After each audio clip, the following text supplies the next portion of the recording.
Alright guys, today I'm going to be showing you my apartment here in Kumamoto, Japan.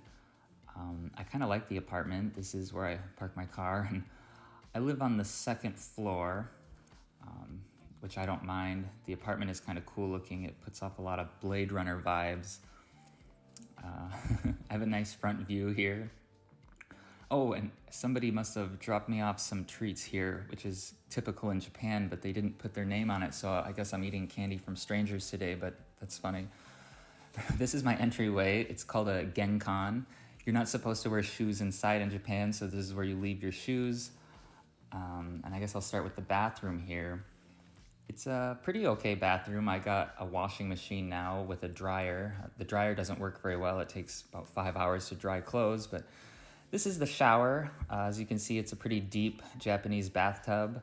And the shower is right outside the bathtub, which is interesting. And the toilet is usually in a separate room. Sadly, I don't have a Japanese style toilet, but it does do a cool trick like this, where you can wash your hands on top of the toilet. Moving on into the living room. As you can see, it's nice wood floors. I got a TV and a chair now, and here's the kitchen. I've got a toaster oven, an electric stove, a hot water maker. So, okay kitchen. The apartment also has a closet here, and you're supposed to recycle in Japan, so this is my recycling room because it takes up a lot of space. But I also hang my clothes in here too. Now moving on into my bedroom. It's a decent sized bedroom.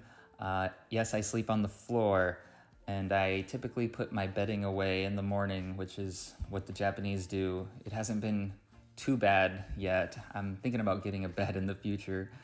Nice little view from the window. It pulls out like that, just kind of cool. One thing I want to show you is my Incon stamp. In Japan, they don't do signatures. Everyone has a personalized stamp for signing documents or signing for a package.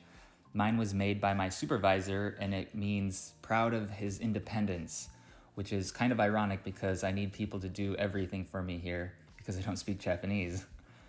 Lastly, this is the best part of the apartment, is the balcony. I have a pretty nice view compared to the other apartments in the building, so I'm pretty lucky in that aspect. I like to just hang out here.